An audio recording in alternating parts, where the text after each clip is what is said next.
All right, lovely people. It's so nice to hear the sort of buzz of people swapping information and catching up with friends. Well, we're getting ready for the second of the three halves, so and it's been nice to meet up. So if for any reason at all you've not sorted out your admission, we don't go around with bailiffs or anything. You'll catch me at some point and we'll sort that out. If you can make good use of the cards with the programs for next year, that's great. And if you have any sort of a website or something like that that you would like those sort of graphics and stuff digitally, so you could do me a favour by pushing it, give me a shout and I'll get it in touch. Yes, so I survived Doncaster.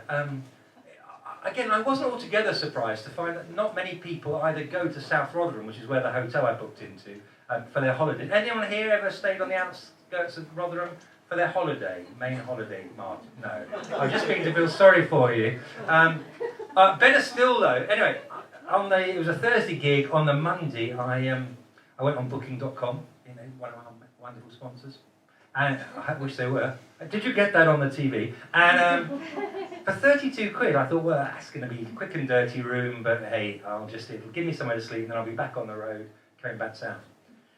32 quid in South Rotherham on a Thursday buys you the bridal suite. Now, you may be surprised to know there is such a thing as a bridal suite in a hotel in South, on the outskirts of Rotherham. But it's unbelievable. From my rugby days, I seriously, no stretch of imagination, poetic license, I could have taken a whole team in that room and we'd have patched on the floor like the old days. The bed was the biggest bed I've ever been in, even counting the States. It was 4-poster, and there I was on my own. Massive bathroom, a his and a hers or whatever, a walk-in shower and a jacuzzi bath for 32 quid in South Rotherham. It was the last room to go. Anyway, so the things of travelling have been great. So, yeah, I did some funny stuff. I did Mr. Cabaret, half poetry, half stand-up. But I regularly say, if you come on any course that I teach, I'm teaching one at the moment, called This Will Get You Writing Poetry. Thursday nights, thank you, Thursday nights, it is indeed Thursday nights at the Classical Art Academy, you're going to hear more of in a moment. But I try to say as poets, I think in society, yes, it's good to entertain, but I want us to be more than minstrels. I want us to be people who sometimes will stand and say, look at that in a different light, whatever. Some of you know I write quite a lot about homelessness, I write quite a lot about ageing, and I write a lot about peace and remembrance and the way we treat our veterans.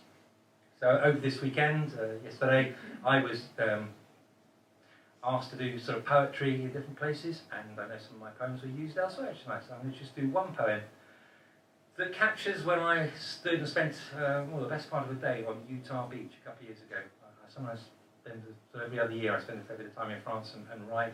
I was coming back up north and I decided I'll go to Utah Beach, which is one of the D-Day beaches that the Americans landed on. It's called sensory deprivation. I picked up a shell on Utah Beach, held it to my ear. No echoes of war or breakers' roar, a Brooklyn mother's sigh. I picked up seaweed on Utah Beach, brought it to my nose. No diesel, cordite or ozone scent, Boston turkey and pumpkin pie. I picked up a handful of sand on Utah Beach, trickled it through my fingers. Quartz, feldspar, limestone, crystallized tears and stolen years.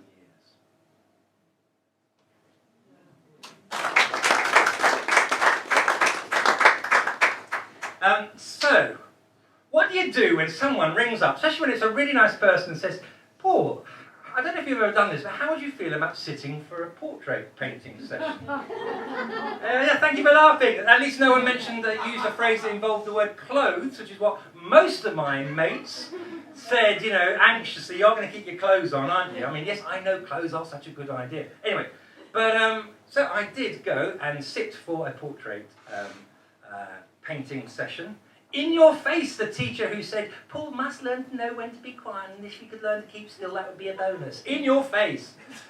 Because I did it.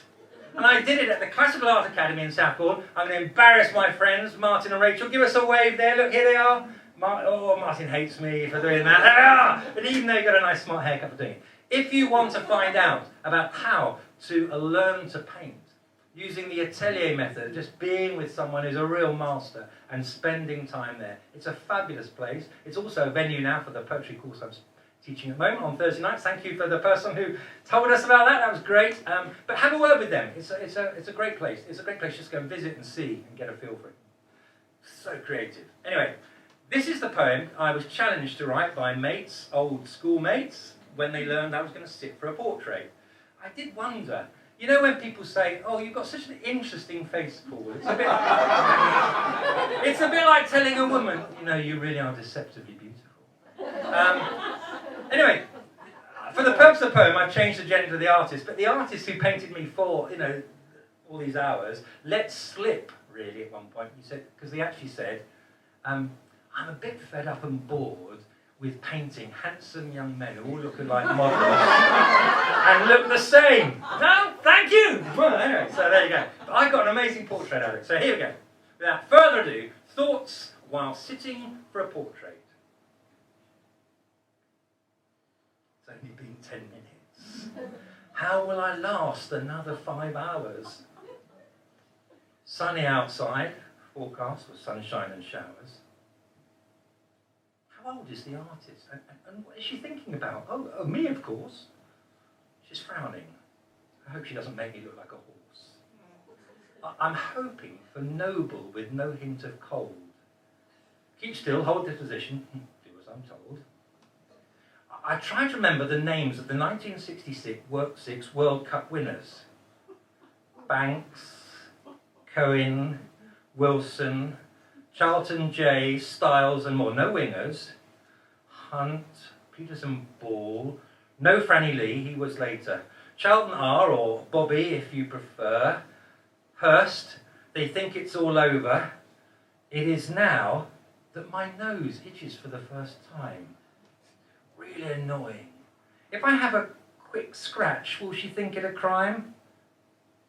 I wait until she's looking at the canvas. A crafty flick of the finger. She's caught us. I smile with my eyes to apologise. But she's not amused. She enlarges my nose, punishment-wise. What shall I think about next? A poem or two, or A-level Shakespearean text? Keep your head still. Oops. Casca's angry spot. She's clearly still vexed. My mind runs towards girls I once kissed. No exaggeration, this could be quite a long list. Never mind Ramsay's wingless wonders, some of these snobs were juvenile blunders. The lineup includes a couple of Helens, one Jen, one Jan, more yin than yang, and one on the tip of my tongue. Did I lock the back gate? Oh well, too late. I'll be overdrawn in my memory banks at this rate. My bum is becoming a little numb. Clench and release, she holds up her thumb. What is she measuring? The line of my nose or girth of my tum? I move on to a list of favourite bands, sequencing albums, recalling lead singers, bass players and drummers. Why this obsession with names? I switch to football matches, high scores and European games. Philosophy makes a bid for my attention. Cogito ergo sum, the ground of my being. Even God gets a thought. Might he be a she, all-seeing and all-knowing? 2 hours. Take a break, the artist says. Can't believe how quick the time is going. I desperately need a leak, but feel compelled to have a sneaky peek. Blimey, she's got me off to a tea. That mysterious man, full of random thoughts, is me.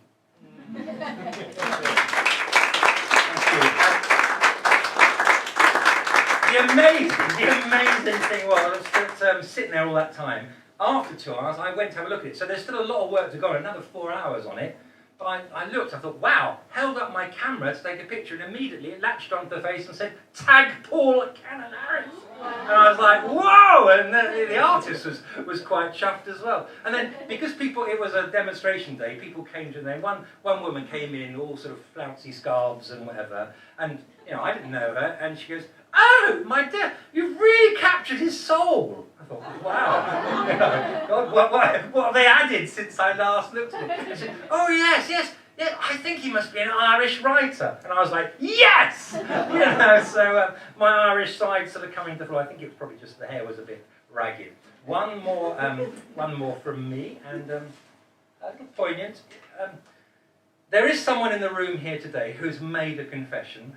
They were teetering on the verge of crime.